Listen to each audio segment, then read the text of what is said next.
You are watching the Nothing Podcast with Nobody Important, where a group of nobodies speak to an actual somebody. And now your hosts, John and Frank. Hey, what's going on, everybody? I'm John. I'm Frank. And you are listening to the Nothing Podcast. With Nobody Important. And let me tell you guys, this week we got something really interesting. We have in a friend of ours who has been trying to get on the show for a long time. We've been trying to get her on the show for a long time. Well, she's been trying to get on the show for a long time. Yeah, it's true. She's a speech pathologist. And, you know, you hear a lot of people say that, and you don't necessarily know what that entails. No, you say cool. Yeah, right. And you think speeches. But there's so much more to it than that. We start out the episode there. Yeah. But we get into it. And I have to say, even by the end of the episode, I'm not certain that we really even scratched the surface as to what that means. No, it's too big. Do you know why you speak? Do you know what you speak? Do you know how to speak? Because maybe you don't. Yeah. Maybe you don't. Maybe you do. Because she told us we don't. So it's a really light, fun episode. And we really get to learn a lot and be pretty stupid at the same time. It is a light and fun episode, except for like 8 minutes in when we talk about failure to thrive, which is a whole other topic. Yeah. Jeannie comes in for a visit. You'll see. So let's just get into it. So you know what? Break out your best Trump impression. Make like Marlon Brando. Tell your neighbors long time no see. And hold a balloon against your throat. So please welcome this week's guest. I'm Christina, and I'm a speech language pathologist.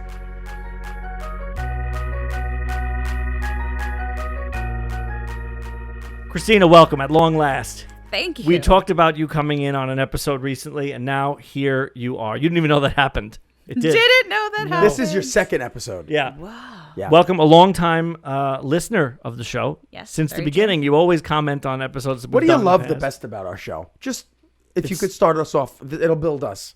I think the chemistry between the two of you. Great. Oh, wow. This is For a great way to sure. start. This show's off to a great start. I think just the way your dynamic is Yeah. wonderful. Yeah. Hang on.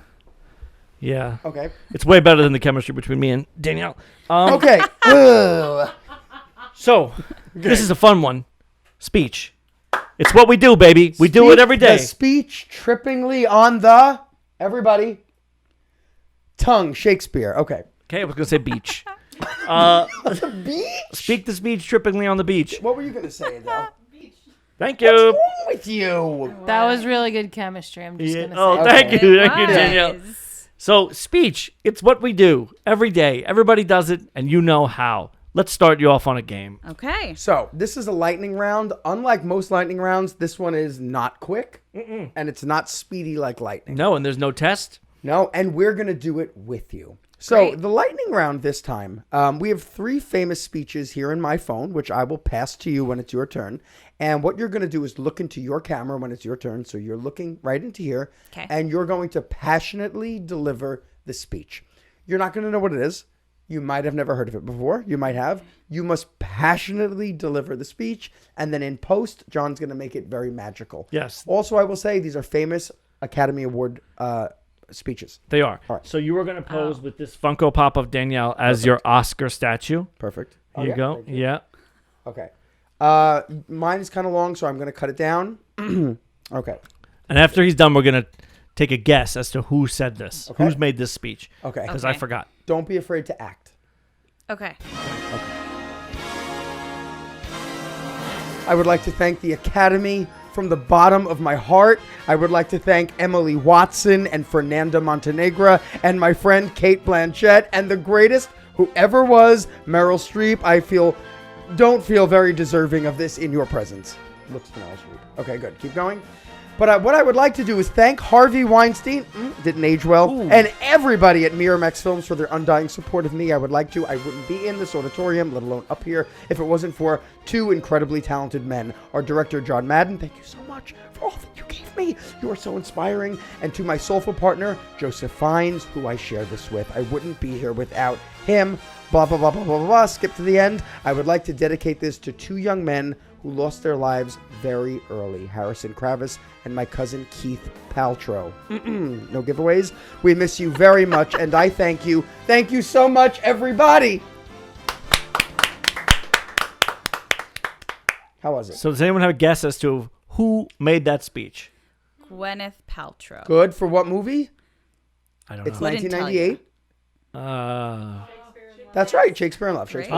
The ladies at the desk know it. Okay, here you go. Okay, Christina, you're how do we up. get- I'm gonna get up. Frank, do the pass. Okay. Okay, look. Don't feel the pressure to be as good as Frank. and don't be as good as Frank. Okay, look into the camera. Look into the camera. Okay, wait. I have a question. Yes, she does. You should. I want to hold your pop. She does have Okay. to hold your pop. Of course she does. You I can't make the always wanna rules. Hold your pop. All right, Stay here behind we the go. desk. You don't make the rules, Danielle. Am I supposed to Yep, just your speech. cut like you did, or No, just yours is read short. the You can whole do the whole entire thing. Yeah, thing? mine was very long. Okay. Just going back to Now, just knowing, high have school you theater seen days. this before? This speech? No, Perfect. Okay, great. not even a little bit. Give it the You're passion. lucky I know who this person Pretend you're in is. Bat Boy. That was the last play she did. It's true. One of my finest moments. Okay. Okay. Oh, Benton, what did you do for me? You changed my life, truly. This means so much more to me this time. I don't know why. I think the first time I hardly felt it because it was all so new. I owe a lot to the cast, to my players, to Lindsay and John and Danny and Ed and Amy and my life friends, Jeannie and Yankton. I owe a lot to my family for holding me together and loving me and having the patience with this obsession of me. But I want to say thank you to you. I haven't had an orthodox career and I've wanted more than anything to have your respect. The first time I didn't feel it, but this time I feel it. And I can't deny the fact that you like me. Right now, you like me. Thank you. Wonderful. Thank you. Good. Ladies, does anyone want to take a guess as to that who made passionate? that speech? No. That speech is often Quoted. misquoted. Mm-hmm. Very misquoted. Is it Do you know, Yankton? Adele? It's not Yankton. It's not, I I'm don't know also who gonna say, Yankton as a is. speech pathologist, you did not stress the correct word in the famous line. But the famous line isn't even really there. I believe you said, "You like me," and I believe it's really "You like me." But we always say, you like me, you really like me. No, that's not right. That's not what the speech says. No. I didn't even make the connection. Yeah. That's Anybody know? what I was supposed to make Famous the speech? connection. I have literally no idea. But you've heard that. You like me, you really like me. Yeah, but that wasn't said in the speech. It's not. It wasn't. That's what is it called? The Mandela effect. It's Mandela effect, yeah. Nelson Mandela. So, It's Sally Field. Sally Field, 4. Mrs. Doubtfire. No. Sally Field for what? I don't know. I don't know. You navigated away from the page. Oh, it doesn't matter. It's Sally Field. Movie, right? What? The Beauty Shop movie? Steel Magnolias, maybe. Yeah, beauty shop. Beauty like Shop. The, like beauty With shop Monique. with Jack A. Yeah. Queen Latifah. Okay. Queen John, Latifah. That's who it is. okay. John has the best one. Okay. So really give him everyone's focus now. Okay. Okay. If you're driving while listening to this, please pull over. Okay.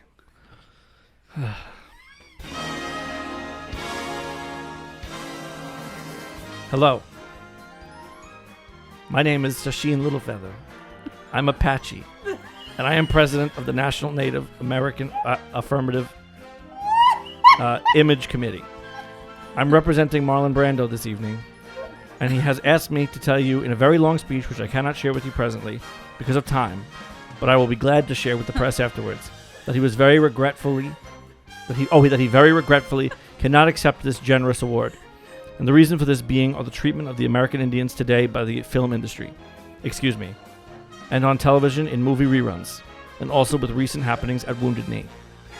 I beg at this time that I have not intruded upon this evening, and that we will in future our hearts and our understandings will meet with love and generosity. Thank you on behalf of Marlon Brando. And however, it was a confused clap, I believe. At this Yes, there was some booze during the speech.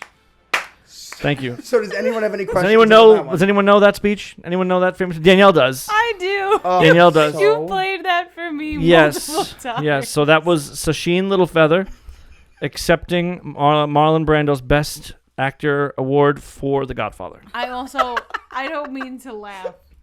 No, but of course. It's hard not to. It's hard not to laugh. We're not laughing at the context Did you by ever- any means. Wait, did you ever think you'd have a podcast Where I was reading where you played the Sasheen Sasheen Littlefeather. Littlefeather? No. Well, what's so funny is that when we were like, we got to go famous speeches, immediately I was like, Sasheen Littlefeather. That's obvious. That's the obvious. And I feel as if it comes off as a little disrespectful. I'm not being disrespectful. No, not at all. I can't. Adele's the youngest one in the room. I can't tell her face. If her face is still and she's not laughing, that means I offended somebody. I'm good. Okay, good. It's we agree with Sacheen Littlefeather. Yeah. It's just funny that he chose to do the speech of Sacheen Littlefeather. Yep. So next time you watch The Godfather, just know he declined that offer. That was well done. Yeah, you were great. Thank you. Thank you. So let's talk about speech. I want to talk Yes. about speech. Speech, although we joke around about it, and you're many times in this episode going to go, that's not what I do. My shirt is slowly coming unbuttoned. I'm just going to open it. Let it out. No, I mean, it's probably the most important thing that we have, right? Is the cornerstone of communication, would you say? Yes. Right. So you agree with that? It is one of the most important things. Yeah, So sure. you disagree with sure. that. You can disagree here. I can disagree. No, But it's our well, show, so don't disagree too much. Fair. No, I think speech is very important, but I think that what I do also shows me that communication is taken for granted, especially by those who can't verbally speak. So I think that the idea of just saying speech is tough because we give, as speech pathologists, we give alternative methods of communication and That's speech great. Absolutely. to those who don't have the ability to do that. So I feel like communication at that point Awesome. is key. So let's expand on that. Okay. Let's expand on that. I think that's Yeah. a great place to start, right? So what exactly, you hear, I've heard people say speech pathologist. What exactly is a speech pathologist? So a speech pathologist wears many hats. I think Not literally. not literally, Okay. although that would be cool. I literally I to wear honestly many wasn't hats. sure. Go on. Sombrero, But- construction hat. Sometimes I Derby. feel like that, to be honest. Okay, you wear many hats. So what everyone says, it's like a womb to tomb sort of job. So you can start with babies and then you can go all the way through older adults dying. I think the misconception is that I teach people how to speak, Sure. and that's true. That's a part of my job. But there's also the language and also feeding and swallowing and alternative and augmentative forms of communication that I also deal with. So Wow. I think as a speech pathologist, it's like, well, I teach kids how to speak. I drill sounds. But that's actually a very small part. So with little kids, it could be language intervention, bombarding them with language and sounds and, phrases and putting sentences and things together. And then when you're talking older adults, you can think, sort of end of life stuff, maybe individuals who had a stroke and struggle with swallowing and need different food consistencies thickened for safe eating, things like that. So a speech language pathologist, does everything in that respect. So I don't know if I answered the question, Yeah, but you did. Very much It so. sounds like a lot. we can do a lot. And I think you'll find that certain speech language pathologists find one area and kind of stick to it. So if you want to work with young kids and do language and speech intervention, you do that. If you want to work in feeding and swallowing, you do that. It's not common that you sort of like dabble with All of it. early language, but Right. then also do feeding and swallowing. So Or- what's your concentration at? So we don't delve into other things. Yes, so I am predominantly a language therapist in a way. I work in a school-based setting with adolescent children, and I do a lot of language-based work. So you're reading, you're writing, you're reading comprehension, but I actually focus a lot on pragmatic language. So the social interactions, the social context, and helping individuals who don't socialize easily or that comes to them easily, help them dive deeper into the pragmatic language and how we sort of socially navigate a context. I also do, though, articulation therapy and fluency therapy because that's, common in our schools, especially with adolescents. And then I've also done early intervention, younger kids, and just doing emerging language, those who are language delayed. So need some extra push with language. And then I also do the teaching side where I do, I'm a college adjunct. So I teach the speech and language sort of fundamentals to students. So that's kind of what I do in a nutshell. So I just want to jump in here. I'm not a defensive kind of person, but I said speech was like the cornerstone of communication, and you were like, actually, it's not. Then when I asked you what you do, you were like, language, which is what I said, everybody. Didn't I Well, say? no, right. speech. No, I'm with them. You were covering the ground. speech Right. is the sound. When you think speech, I think sounds. Language is like the ability to string sentences along and make cohesive. See, that's a very I've important never difference. thought of it like that It's a ever. very important difference. Speech is the sounds. Right, because what are words? Sounds that we ascribe meaning to. right. Okay. I guess I yeah. guess you were wrong. Basically. I think you're right. Let me ask you this. What is harder to work with? Or I wanted to say fix, but that doesn't seem right. Harder to work with. Is it children who come to you and there are environmental conditions which have held back their language development or their speech development, or there are biological challenges that have held it back? Because I'd imagine there'd be both.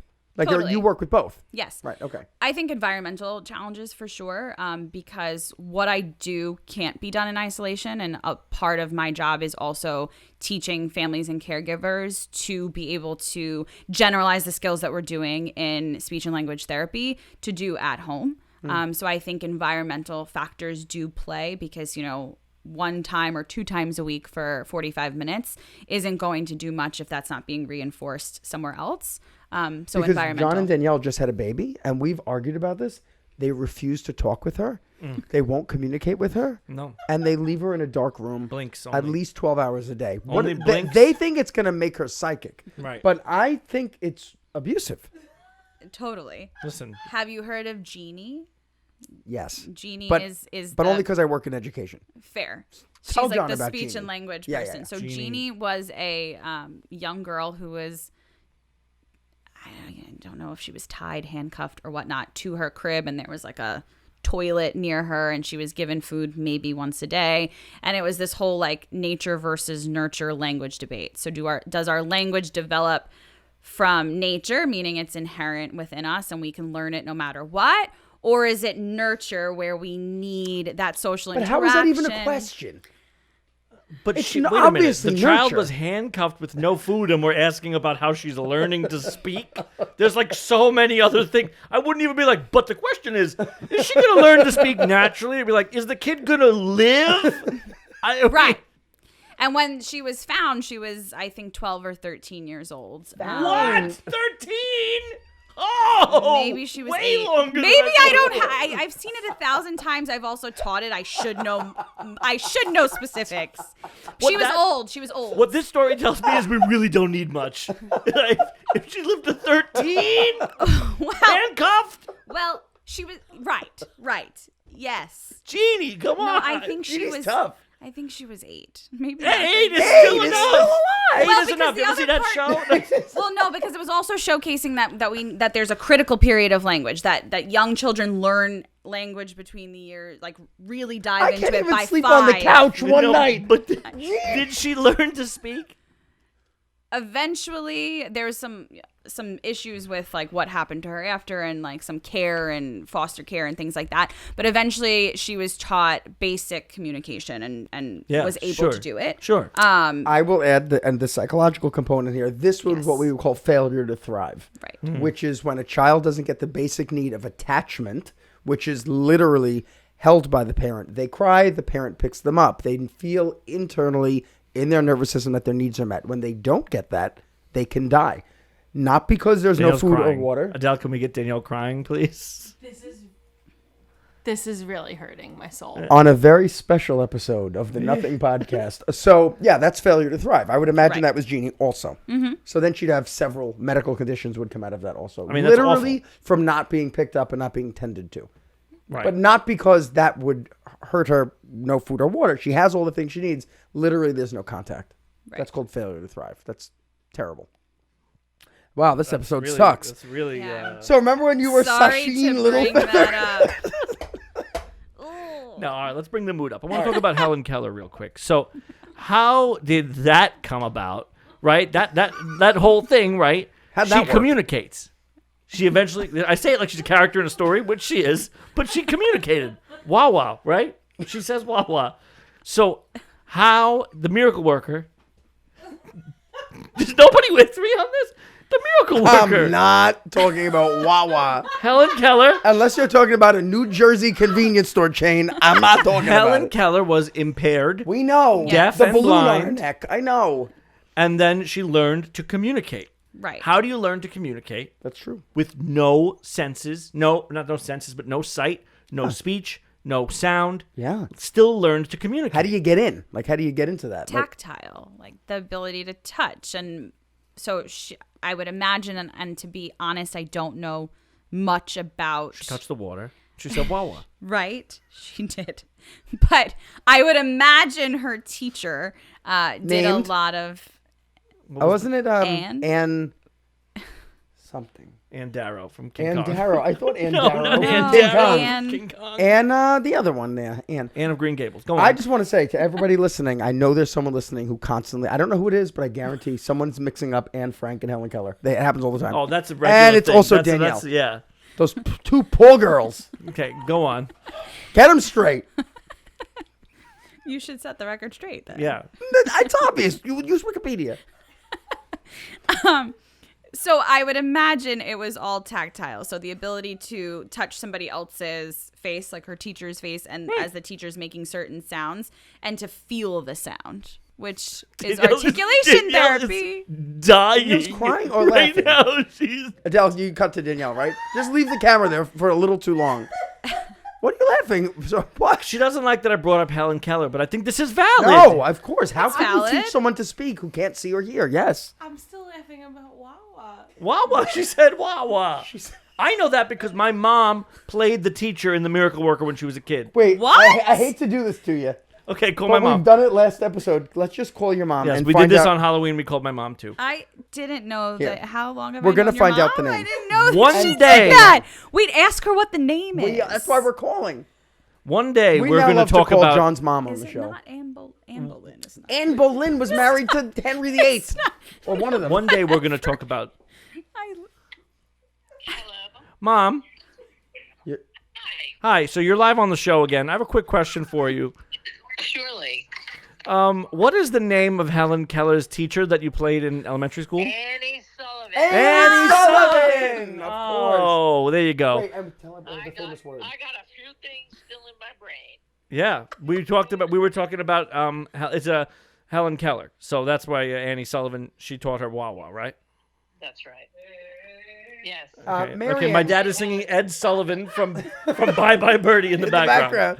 Yes. Marianne, how did you teach her Wawa? Oh, and you was it- wait a minute. Wait a minute. Wait a minute. No. She played Helen. She said No. I did. I played Helen Keller. in elementary school. What a nuanced performance it must have been. This In changes Girl everything. Scout. In Girl Scouts. Oh, it's even worse.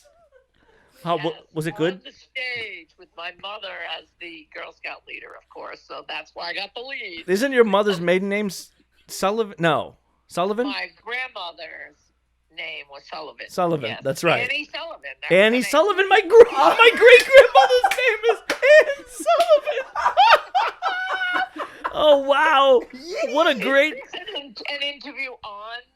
It's not. What a great turn of events. Annie Sullivan is related to one. my great grandmother. No, not the real Annie Sullivan. I love that. All right. Thanks, Mom. You're welcome. Talk to you later. Bye-bye. Bye. Well, we went Wow, from not knowing her name to knowing your great grandma. My great grandmother Anne Sullivan. You didn't even give her context either. To like My what mom? was happening. Oh, I don't have to give her. Your mom context. played Helen Keller I know. in The Miracle Worker. what'd you say? Girl Scouts. Amazing. Girl Scouts. Girl Scouts, and she only got the lead because her mom Right. was the Girl Scout leader. Correct. She says. Oh, I mean, I can't imagine you have to have great acting skills to play a girl who's. yeah. So, It's true. It's fair. so, no. I mean, all jokes aside, right? Communication Yes. is only a small part of what you do, right? Speech is only a small part of communication. Communication is what I do. Okay, so you keep turning the narrative on Yeah, me. she does. And you teach this? You turn the narrative on me again. No, You did it did. again. I did. said that communication was the cornerstone. Yeah, it is. Yeah, I agree with we that. believe that. So under communication is speech and language. Okay. Okay, but what else is under communication? Touch. Writing, art, Right. poetry, podcasts, humor, Sure. Sure. speech. Right. Okay. So language. we thought you might be able to help us articulate our speech a little bit. Okay. Because we're on the airwaves. This is what we do. Speech is what we do. This is what we're talking about. Right. So, but then you came in earlier saying this is not what you do. No, my mother thinks this is what I do. Ah. My mother thinks that I teach children how to speak. That's all I do every day. So what do you do? So, okay, so you said you were a college adjunct, right? Yeah, good. Yes. So I can't imagine that you're out there doing Wawa with the kids in college. No. I'm teaching them how to do Wawa. Teaching them Right. how to do I took Wawa speech is in the name college. of I this just want to put episode. that. Teaching them how to do Wawa is the name of the episode. Right. I want to say that I took speech in college. That's got nothing to do with anything. I just wanted to put that out there. And my teacher was an adjunct. And I remember her. Her name was Sharon Pasuk. It was great. You liked her? And she Nice. did like Good. speech therapy or like public speaking. Public Speech. speaking. Public speaking. Okay, so that's different. kind of Unrelated. speech. Totally different. I Okay. started out though as a public speaking teacher, but that's, Did you? Yeah. What are some like tips? Well, she didn't follow through with it, so she doesn't know. I got Talk you. loud. Talk Read the loud. prompter. Carry a big stick. Eye contact. So you sit down with the kid. Yes. They're having a hiccup here in how the speech is working. Because of a family environment, they weren't spoken to at an early age. Nobody read them a book. What are you doing? That's very broad. What am I doing? How do you help them? What age are they? 11. Mid-30s. They're 30s. Well, 38. I work with high schoolers, so I guess that's I meant different. 15. You're 15. Yeah. I do a lot of academic reading, writing.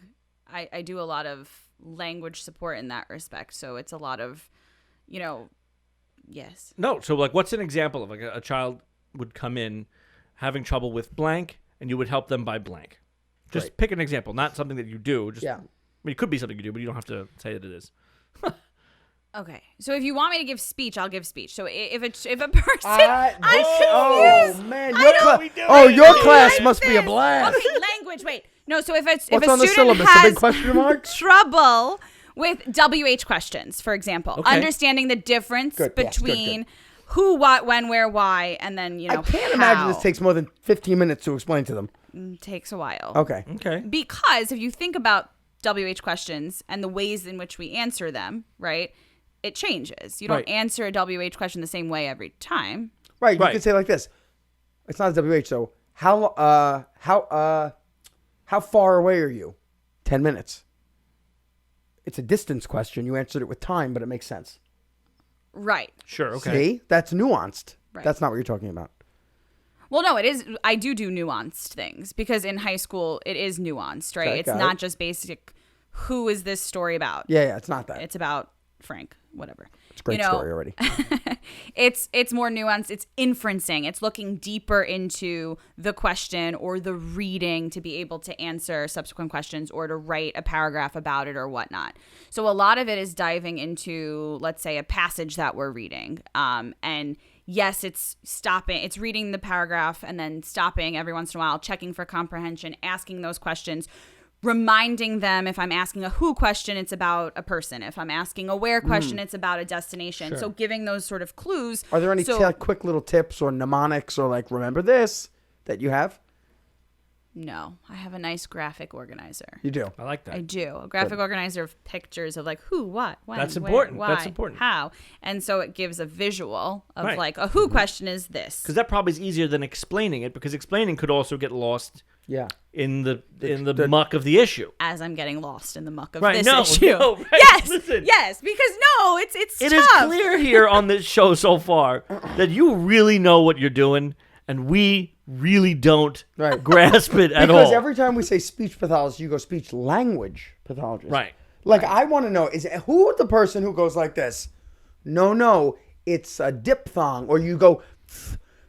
That's what I'm looking for. Who's saying make the noises like this? That's what we're interested in. Do you do that? I do that. Yeah, I good. have one person on my caseload right now, so it's quite It's boring. okay, but you still do it. But I do, yes. R's and L's. for So the that most part. R.L. Stein. He'll never read Goosebumps, R.L. this kid. Stein. So who's the book by? So what do you? Stein? So how do you help with the R's and the S's? RLs, or whatever you said. Well, it's like a hierarchy. You start in isolation. This is So perfect. the This is- R sound in isolation. And then they do it back, like Henry Higgins, My Fair Lady. Yes. Er. The rain in Spain. You just do For how long will you just do the Oh, really long time. Maybe it's a session, maybe it's 2 sessions, maybe it's 4 sessions. Just on ing. Yep. Good. But they'll like have a hard time with that. Totally. Okay. And then you do tactile, right? It's like showing them in the mirror or maybe helping them manipulate the sound and whatnot, right? So This is good. There's that. This is good. Same thing like ooh, right? Every sound that you have trouble with, you start out in isolation. Then from isolation, you go into single sound. Like, and then, what does that mean? Like raw. Raw. Re. Okay, got it. Ray. That's single sounds. Yes. Yeah. And then you move on, and then you do it at the initial position, the medial position, the final position.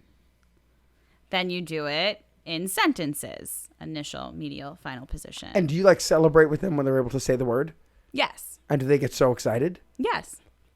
So how is it with like you having a Brooklyn accent?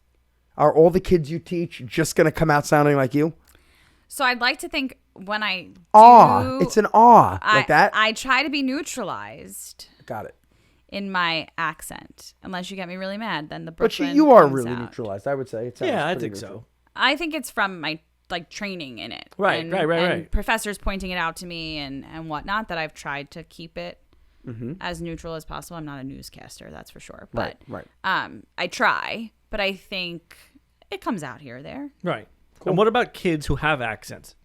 Like kids who come from like non-English speaking homes, speaking English, learning English for the first time. Although I suppose you said you don't really dabble too much in like young first development of language, but what are some things that are done to try to help kids not start out with broken English, right? I mean, you know. Well, I think one of the common misconceptions about that is that, learning English or a second language will, automatically make that first language go away, or talking to a child in both languages, English and whatever the other language is going to hurt them or break them or whatnot. But the best thing for a bilingual child is actually to give them both languages at the same time and bombard them with both languages. That's not going to hurt them or harm them in any way. It's actually going to benefit them. The most important thing, especially with schools, is that, I'm a monolingual therapist. I only speak English. It's really important that if you're working with students who are bilingual, that you are bilingual yourself. Now, obviously, that could be very difficult depending on the language, but it is important because you want to be well-versed in the child's first language too, to know the phonemes or the sounds that are present in their language, because you can almost anticipate then the sounds that they're going to have trouble with in English. Right. So really being well-versed on their sound repertoire is important. And then I think from there, it's building off of the sounds that they do have in their language to sort of bring over to help them with English. I do think is the most important thing. And have you worked at all with adults who like speak broken English and want to correct their English at all? Like, so when I was in graduate school, I actually worked with, they were undergrad and graduate students who were able to come to our speech and language clinic on their own to receive accent modification. That's very tricky because accent modification should be something that the person wants to do themselves, not that somebody wants them to speak without their accent. So I have worked with a few college-age students who electively wanted to come to receive accent modification. Sure. So I did do some work with that, very, very brief. And so I did, but now predominantly I work with adolescent children doing like reading, writing. Right. I think sometimes if people saw what I did, they'd be like, "You're a glorified tutor." Oh, well, I think that's all. Any educator feels that way. No, but yeah, I do a lot of the reading, the writing. Right. But it's always framed by the language interpretation. Right. So a phrase you've said a couple times, twice to be specific, is bombardment. Yes. You've said it twice. Is that a real thing? Is that like a real technique, or it's just that is a real thing? It is a real technique. What does that mean? Auditory bombardment. So Because it sounds bad. It Yeah, does. it does. Sounds I've like no I'm one's just been throwing words at you. Yeah, no one's been bombarded good. No, I've ever. never been like, oh, I was bombarded, loved it. I was bombarded with love. It doesn't No, happen. no. So why do you? What's wrong with you people? Why do you say Well, that? there's a term, auditory bombardment, which is this idea that you just overload your session with them with the sounds or the words that they're struggling with. So if it's an R sound, really being creative about how many times I can bring R into Okay. the session. Stop. Or what? John, say what I'm going to say. Go ahead. No, you please go for it. Okay. In the next moment, while you tell us about this, we're only going to bring as many R words into the conversation as possible. We're going to bombard with Okay, Rs. we're going to bombard you with R words. Okay. Okay. Really, really try here. Yeah. Right? Yeah, read what we're Yeah, read between the lines. right. Right? Go ahead. Am I bombarding you? Or you're bombarding Everybody. We're me? bombarding you. Oh, we're bombarding you. Do I get to correct you? Right. Rationally, you should correct us. Reasonably, not too much because the show has to flow. All right, fair. Right. Round this room, Okay. we are reasonably Robert Goulet is a hell of an actor. right off the mark. You were with that one. Really. Respectable. Robin Williams, also good. You just. So is that bombardment? Is that bombardment? Yeah. Very difficult. We speak language pathologists at this Yeah. point. Yes, it's a part of it. Okay. Yes. That's tough. That's and like it's- improv. It is like it's improv. hearing it right, and it's just wanting the student to hear the sound in a variety of different ways. Right. So yes. You did a lot of initial R's. You really weren't so good with the medial and final position R. Just I didn't think we were Hater. allowed. Hater. I didn't think we were allowed. No, I guess you can. Okay, so it's where the R sits in the word. where the R sits in the You first. think we're going to sit with middle I- word R's? I don't was know. only starting with R's. Me too. Oh. You could end with R's Under. too. We underplayed that one. Yeah, we really I'm back to the initial R's. Yeah, we're back. Forget it. We suck. Do you know? I was. I don't know if I should even say this. I will. You're going to have to say it now. Yeah. So I was thinking about people who the language is such a funny thing because people who are learning English later as a language, which is language. I'm saying English as if language doesn't cover everything. It's all language, but people who are learning English later learn it in. They don't learn phrases. They don't learn nuanced type of speech.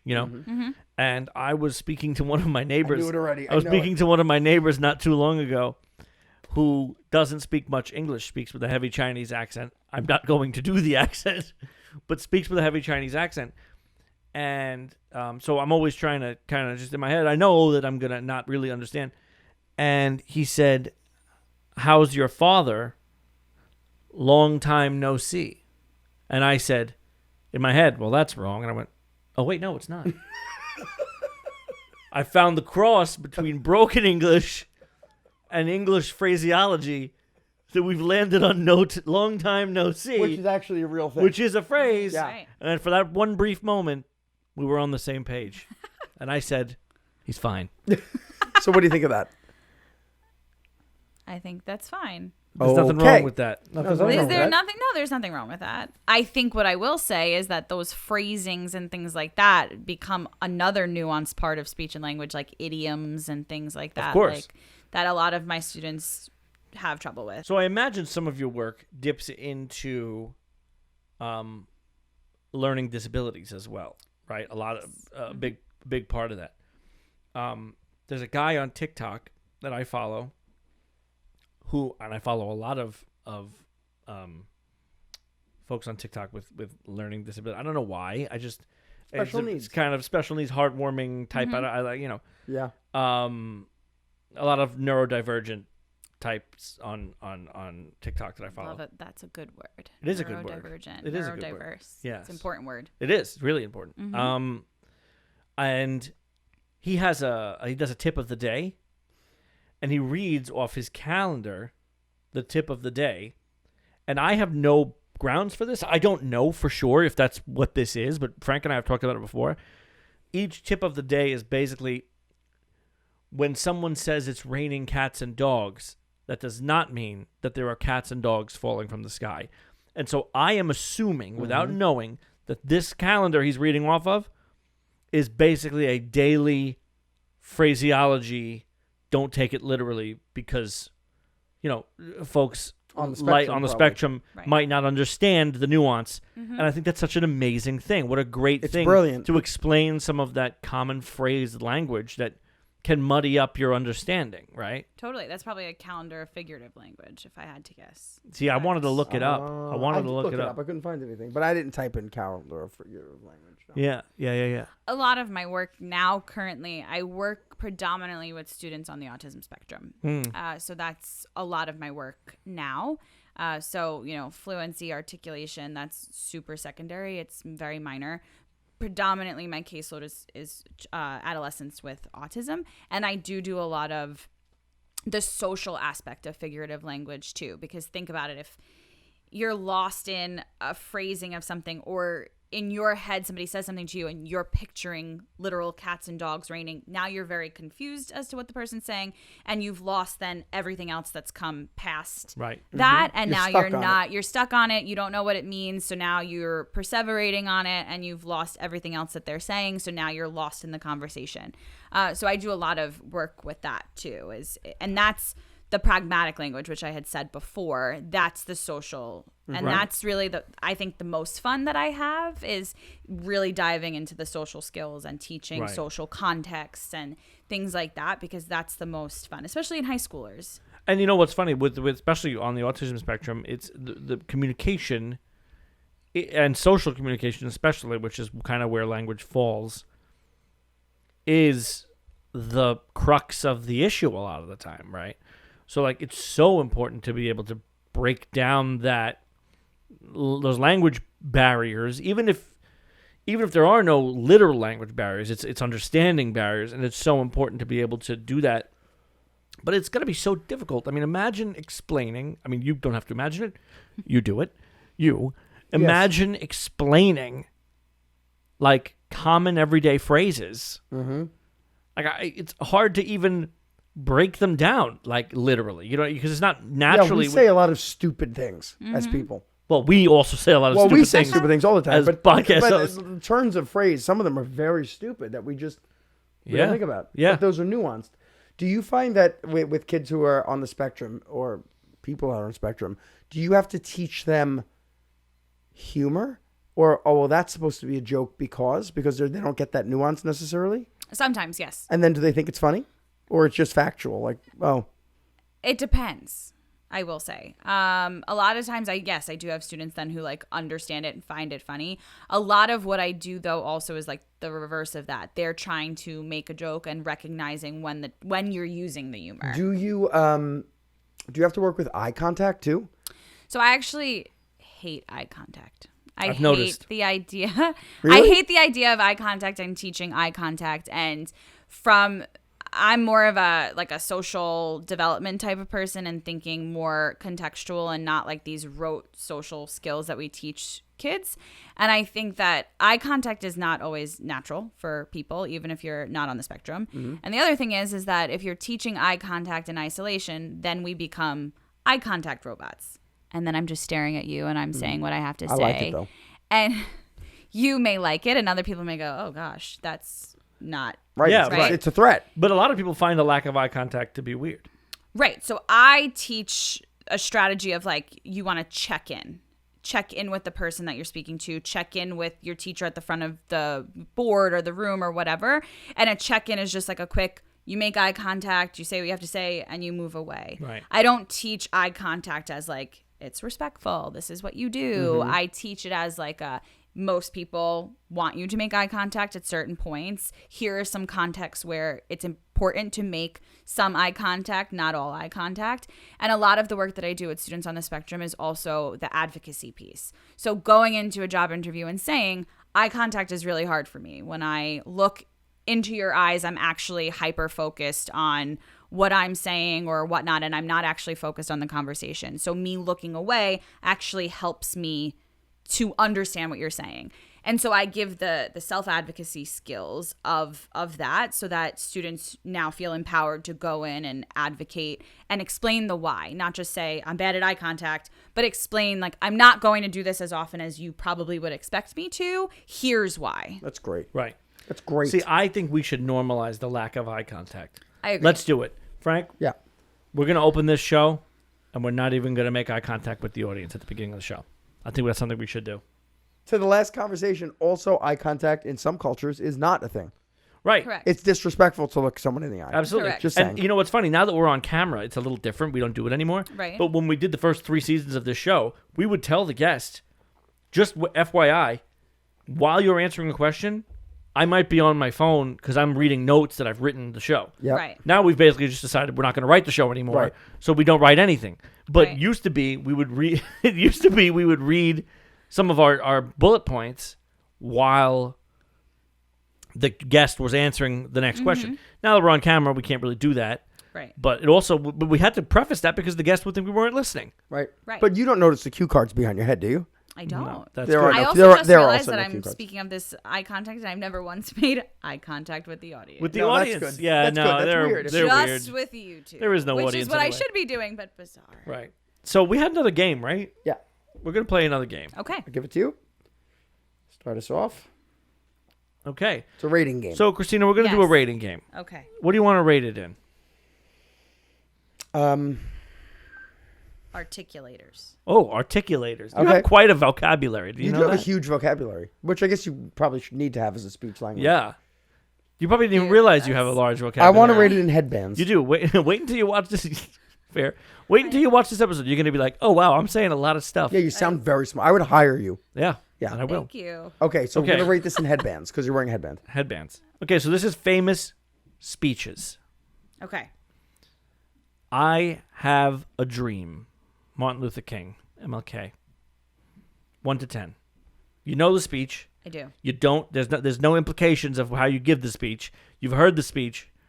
Would you say that it's a good speech? First of all, before we start the game, Yeah. can we get a little behind the scenes here? So we talked about speeches. I know speeches isn't really what you do as far as Right. speeches, but in your estimation, what makes a good speech? As far as you said you did a little bit of public speaking, right? So you know.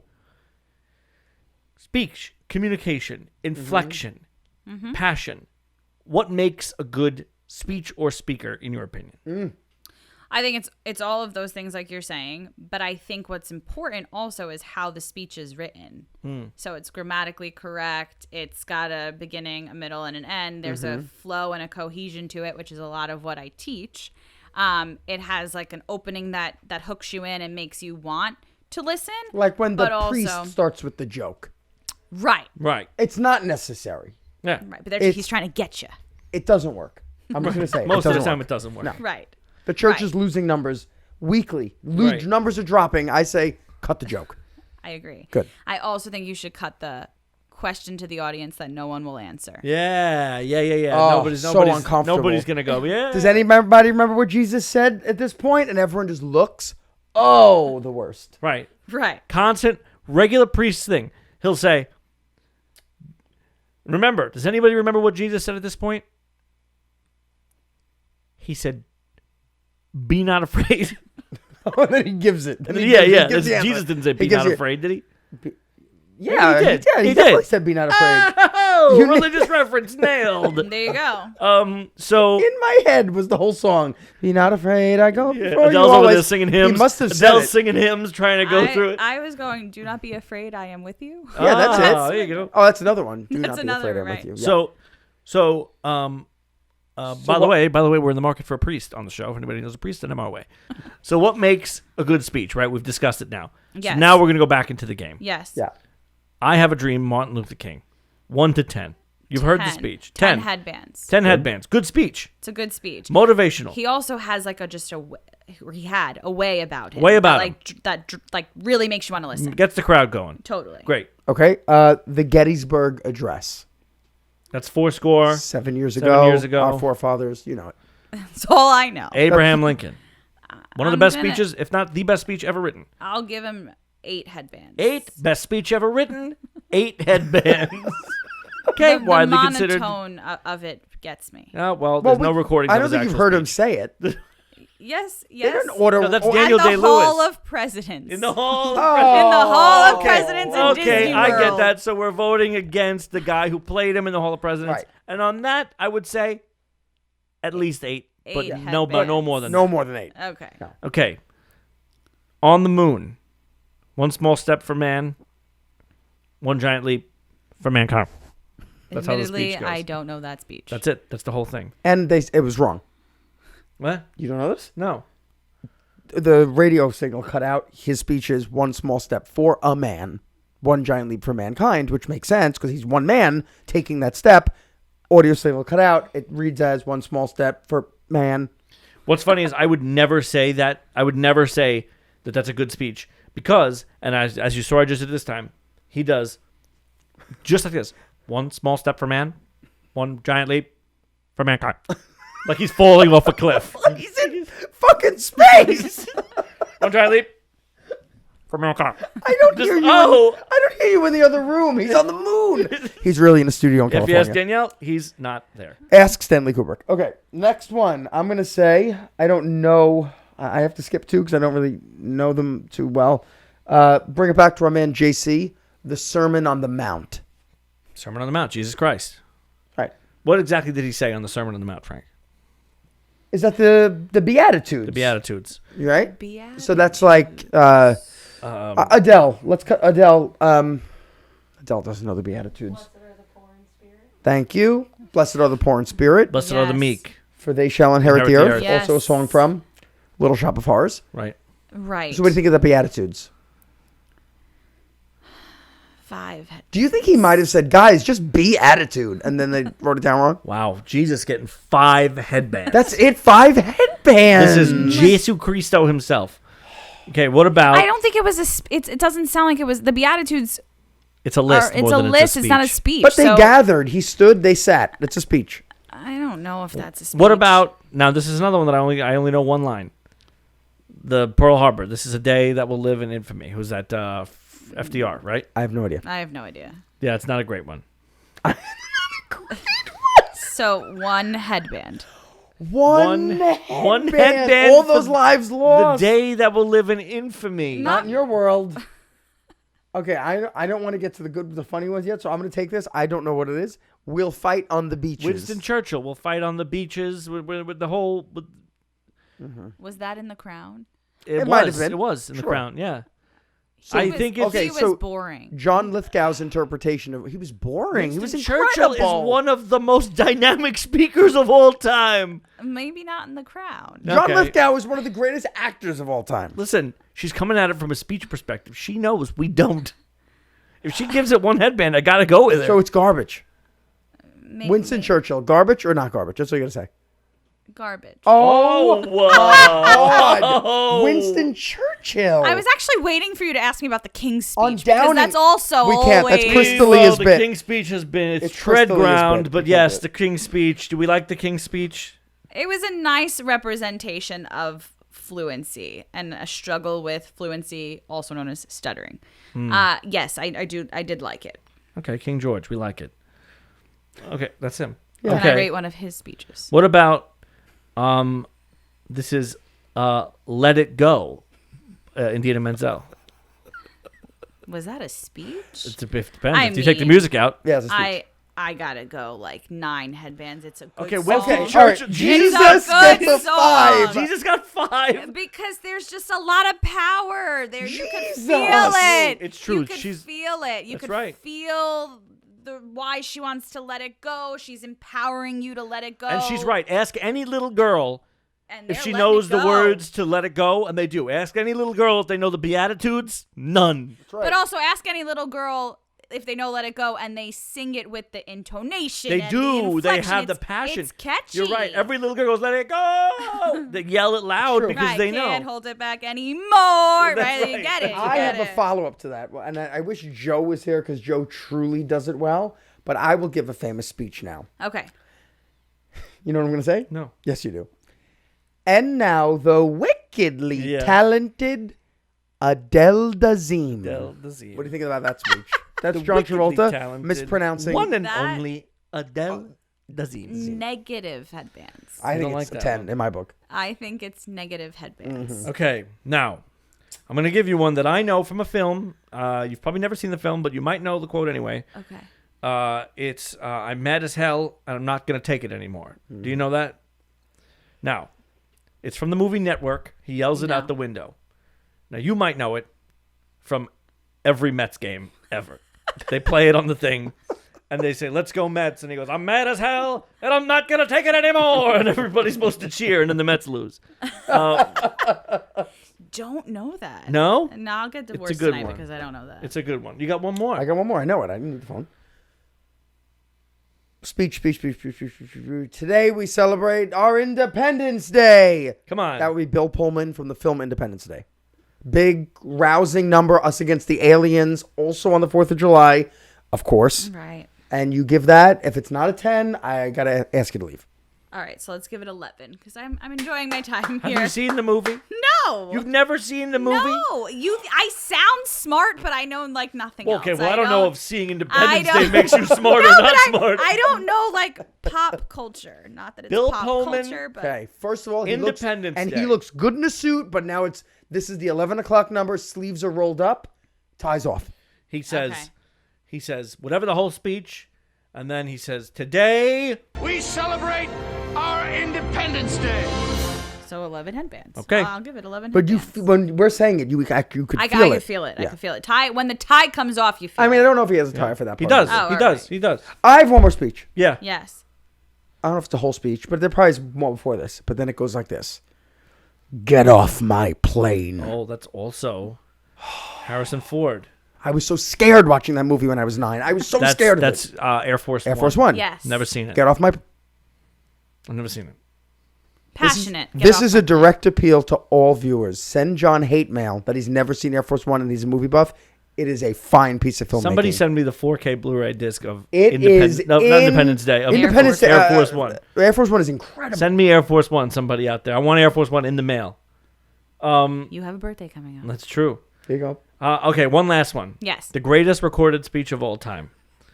Danielle saying, you have been listening to the Nothing Podcast with nobody important. That's a good one, right? It's a very good one. Top notch? Top notch. Okay. Danielle gets good speech. She's got like great intonation. She does have great She intonation. She Totally. does. See, I would say I think what's important for public speaking, not that I'm a professional at public speaking, is connection. And I think the other things could be subpar if the connection is there and people want to hear it. You think I'm right? Yes, you need the Yes. things to hold the attention, but if there's a Right. connection and you're relatable and you are able to guide them emotionally and intellectually through what you're saying, you're a winner. But it's also recognizing that you can't connect with everybody. Well, you don't want to think like that when you're up there. But now let's look at, I want to talk about presidents for a minute here, right? Oh God. Right? Yes. So you got a guy like Barack Obama. Great. Yes. Delivers a rousing speech. He's He a always statesman does. and a gentleman. Right. I could do my Obama, but I really would prefer not to. This is not the right Not decade the right for that. form for that. Yeah. Right. But Obama delivers the speech that's rousing, right? And some people get really behind it, and other people think that guy's lying. Because he's very articulate. It's well put together. Those same people who think that guy's lying would listen to Donald Trump make a speech and go, he's not polished, he's not clean, but he's passionate. I know that because there's mayoral elections going on, and the guys running, they're facing the same situation. One of them seems too polished, and the other one seems like he's a little bit of a loose cannon. But different people like different things. They see passion in one, and they believe that guy's got my best interest in mind. And they see the other one, and they go, but this guy's respectful and understands what's going on, right? So what is it, do we think, about those? Where's the difference? Why doesn't everybody relate to the same type of thing? In your opinion, do you think? I will answer it when you are done. Please, no, go ahead. Me? You can answer first. Prior history, prior experience, lived experience, which tells you I can identify with that person or I can identify with that person, in which case usually the other person will be viewed as a threat because, well, I'm not that, or I could never be that, or it is content and context of what the other person is saying and they just don't believe in. But I also think that it's the character you're buying and which one do you feel more closely akin to, or which one do you feel more naturally inclined to believe, I think. Right. I think people who don't feel like they're part of the system would feel alienated by someone who is very polished.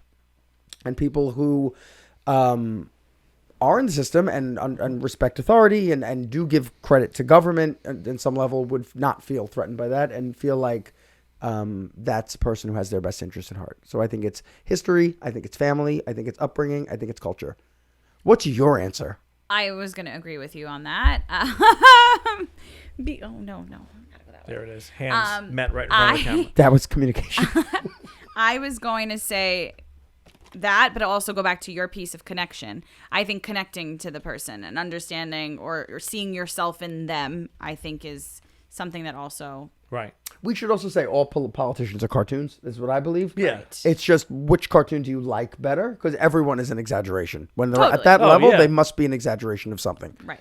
Well, I have you ever seen the side-by-side of Donald Trump and Barack Obama discussing the death of Osama bin Laden or I don't want to... I mean, I guess I don't care if I mess up his name. Was it... Who's this? al-Baghdadi? Abkar al-Baghdadi? The guy... So basically, it's the side-by-side, right? It's Barack Obama. And he's like... You're going to have to do your Obama now. I know. No. He's like, Osama bin Laden? We've neutralized Osama bin Laden.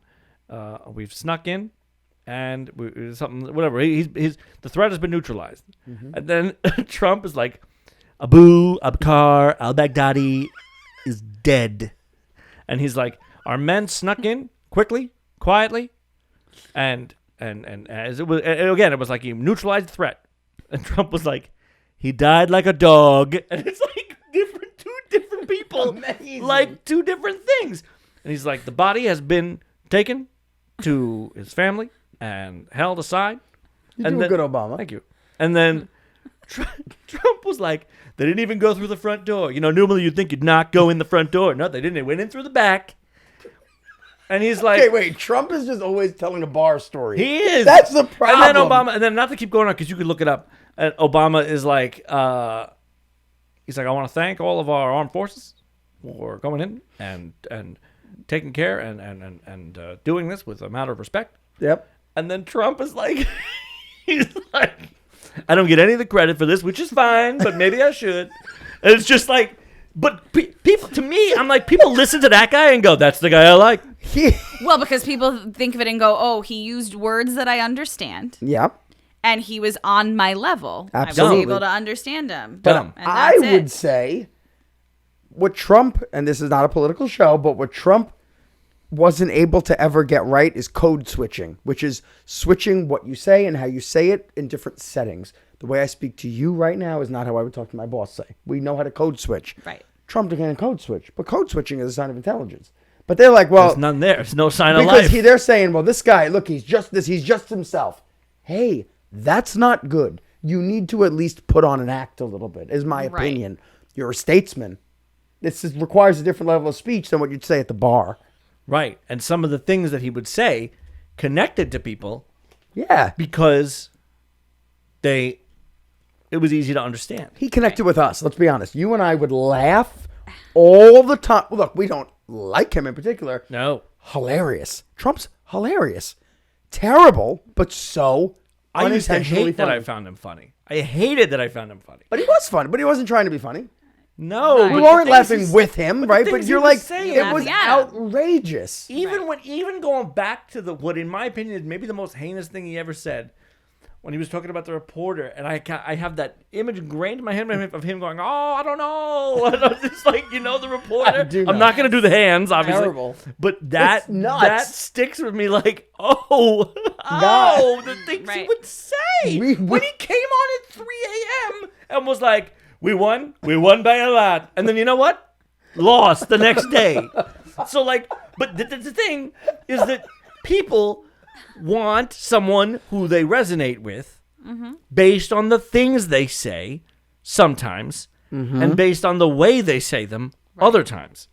So when you got a person like that, a public speaker who doesn't care about what he says, it's like, okay, well, I like that guy, but I talk about it all the time. There are certain people, and I think we all know this, right? Where I love talking about movies, right? And I can talk to Frank or you about something I'm interested in. But I know sometimes if I'm talking to another person, if I talk about the things I'm interested in, they're going to look at me like I got 3 heads and think I'm weird. So I take down the level at which I'm speaking. Code switching. Right. I take down the level at which I'm speaking because I know if I talk about the actor who's in Ghostbusters, I'm just looking at the wall behind you. If I say the actor who's in Ghostbusters, I'm talking to him, he knows what I'm talking about. But if I'm talking to somebody else who maybe is somebody's parent or somebody, I have to just even pretend like I basically pretend I don't know as much as I do. Right. Right? Or else I sound like I'm not even speaking English sometimes. But So what is, politically, and if we're still talking about Trump, I believe certain levels of privilege will keep you from having to ever be good at code switching because you're surrounded by people just like you. You live in a bubble and everyone says yes to you. So there's no reason for you to have to even consider how someone is hearing you because it's all about you. And isn't that how the world works? When you're brought up in that, that's it for you. You're getting a limited story and you have blinders on, right? Also, the best Trump moment we sent to each other. You sent it to me recently. Halloween. Trump and Melania out on the lawn. The kids are walking by, very uneventful. Child comes in a big inflatable minion costume. He just looks like a minion. Trump thinks it's funny to just place the candy bar on the top of the minion. Kid doesn't know he gets candy. And then Melania places her candy on top and the kid keeps walking to the kid. He never got candy. And Trump laughs. Trump laughs and the candy slides off the top of the minion into the bag of the kid standing next to the minion. And the kid just walks away with the candy. Oh, God. This guy. Good. But the thing is, So good. when you show that to certain people, they go, well, that's what I would do. Right. Right. Right. So now this all seems to be a little off topic, but it's not, right? Because it's all back to communication and language and language style and language tactics. So the last thing I want to wrap up, but the last thing I want to ask about is you, right? Yes. What drew you to this? What made you get invested in what it is you do? There's probably a lot that got me into speech. I think I was one of those students also who knew coming out of high school what I wanted to do going into college, which is obviously rare. But I was drawn to it personally because I, for those of you that don't know me or my backstory, my husband is my childhood best friend, and my childhood best friend has a brother, my brother-in-law, who has autism. And I think, having grown up in his house and seeing the work of his speech-language pathologist and sort of transform him into a person who was nonverbal and then, now verbal and whatnot was really eye-opening to me, and that was definitely one of the reasons. And I also naturally wanted to help people. I didn't think that sitting, behind a desk and just being in a cubicle. No offense, Adele, right now at this moment.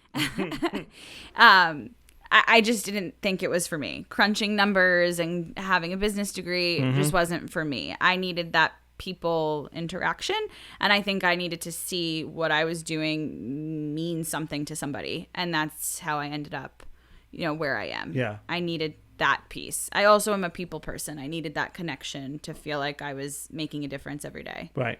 But now a common misconception, if I may, is your brother-in-law Yes. has autism, as you mentioned. He is now verbal. Right. Mostly. Yep. Right. But you would think that you would be constantly trying to work with him, but not really, because that's kind of not your ground. Right. It's it's been, you don't want to step on somebody else's toes or something. Right. Well, it's been done, and somebody else. It's somebody else's. I don't want to say somebody else's work, but it's somebody else's sort of right. doing, but you would think. I bet most people think you're probably jumping in there and just anytime you're with him, you're just sitting on the ground doing stuff, and that's not really. Totally. But I mean, I worked with him for a long time too, and I don't do that. We don't sit down and play board games the second I show up. Right. But it's interesting that you can view that situation from an outside perspective, probably have an opinion, but you're able to separate the work from the home. Right.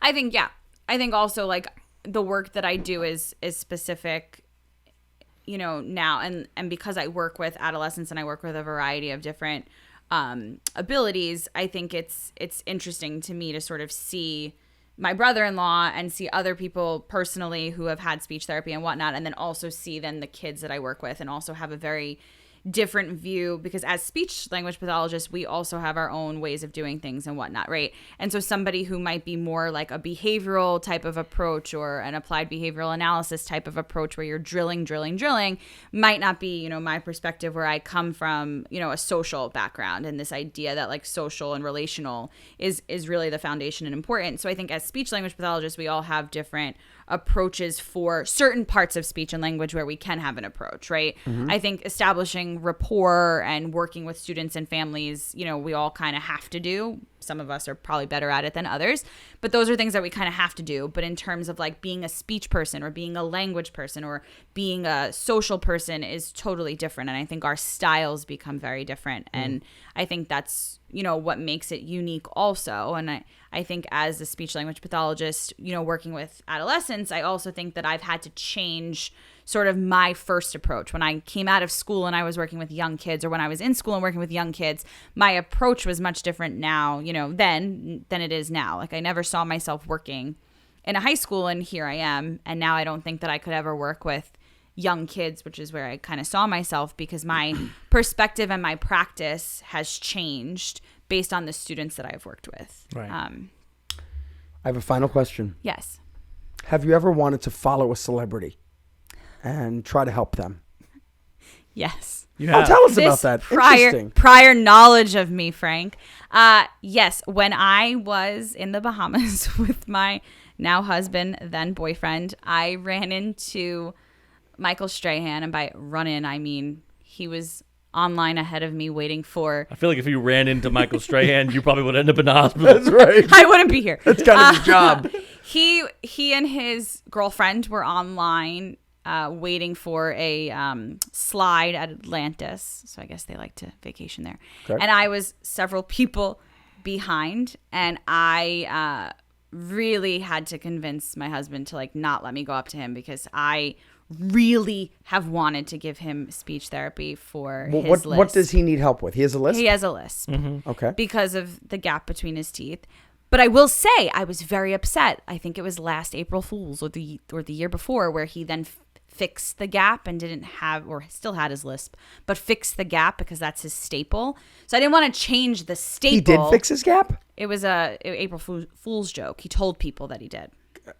Okay. But he didn't. Got it. Well, how would you work with him? With the gap, he has a lisp, understandably, Yes. air passes between his teeth. Right. How does he avoid that then? What would he do? So I believe, and I don't know, because... So you go up to him on the line at the slide at Atlantis. Okay, he's Michael Don't Strahan. go down Okay, the slide, I'm- Michael. I'll be He's Michael Strahan. You're you, and I'm the girlfriend. Okay. You're Yes. the girlfriend? Yeah. What's the girlfriend's name? I have no idea. She Trisha. looked like Halle Berry. But Halle Berry. Halle Berry, but We'll call her wasn't Trisha. she. Michael, I want to go down the slide now. Trith, can you swim? Does he talk like that? Is this Michael Tyson? And no, I can't swim. And flash forward to me and back, Joe, that's Michael Strahan. And then nobody will be Joey because he's just too quiet. Yeah. Okay. And now you're able to go to him. It's the way you want the scene to go. Okay. Okay. Boy, it's chilly out here. Yes, it is. That's not what he sounds like. No, it's I not. don't know anything about Michael Strahan. Just call me. I'll be Evander Holyfield. Perfect. Go ahead. Approach Excuse me, him. Michael. Mr. Strahan. Yes. Big fan. Thanks. But I have to say, Yes. I'm a speech language pathologist. Shut up. And you might have heard this what before he from says? somebody. Maybe. But I think I could help you. But it's my thing. It's marketable. It is, but it isn't. Okay, give me what can I do? I'd Oh, like honey, be careful. Don't hit your head when you go down. I'd like for you to try to change your tongue position when you speak. Where should I put it? She's talking to my boyfriend about his tongue position. Where should I put it? Well, if you put it sort of up and behind your teeth, we can direct airflow a different way than where it's coming from currently. Oh yeah, that makes sense. Okay. So instead of saying like super, thank you. You're welcome. Gotta go. Wonderful. See, that's a great story. I Yeah, like that story. That was a great story. So, I wanted to ask you, Yes. as we sign off, if there were any tips, I know this isn't what you do, if there are tips you have to help us become better speakers. Not like bows. People who speak. Yeah. That was a good joke. Lost. I hope That was a the good audience joke. is laughing. That was a good joke. I think pacing. I've noticed you're pacing sometimes. Okay, it's getting personal. Hey, did not That's what we're ask gonna for do. criticism. We were setting up a game. Now I got criticism. Go ahead. I thought you wanted advice from me. That's literally. about... Give me the advice. What's the advice? Hit Go me. ahead. No, I Tell was us. going to say We're open. pacing sometimes. Pacing yourselves and slowing yourself down so that your jokes and things aren't lost. Sometimes it works to speed We talk up. too fast. You talk too fast. Because we think too fast. Correct. Both of us. So Yeah, slow that's yourself true. down a little bit. All right. And pace yourself. More NPR. I like it. Right. More NPR. Right. I like that. Okay. Which I have to do sometimes. You're I listening. give pacing boards. What's a pacing board? A pacing board is a strategy where you put like a sentence strip, if you have nothing else, with like stickers of what the child likes or whatnot, evenly spaced, and the child has to touch their finger on each sticker or whatnot at a certain pace, and they follow you to slow down their speech. Interesting. Could you get us pacing boards? I could make you pacing boards. Please do. Oh, love it. Please do. The Nothing Podcast pacing board. You We touch should your sell them. face, touch your It's our face. faces. That's what you could do. So we're gonna try to slow down right now. Just to okay, please. We're just gonna. Slow, But we have to maintain the comedy. yeah. Okay, because you know this goes against this comedy. is Right. You're listening to the Nothing Podcast with nobody important. So Christina, let me ask you. Without any ability to hear or see, how did Helen Keller say Wawa? This is something that I want to know because I feel like she would not even know what Wawa is. And I heard they held a balloon to her neck. Anne Sullivan. She's wrong. It doesn't work. It doesn't The work. It's not comedy's gonna work. lost. Okay, Wait, but comedy's you know lost. what's funny also is Yeah. that because I told you to slow down, you got lower. Yeah. Yeah, this is a speech thing. Yeah, Tell me why that- Is that- Why is that- did I do that? I don't know why you did that, but people Okay, do it. one more I just time. don't One more know time. why. Keep the voice up. Keep the voice up, and maybe like count on your fingers if you want. Oh, sure. Instead, that's your pacing board. Okay. Give So, us the like- beat. Well, how fast should we go? The show's going to be 2 hours. Okay, here we go.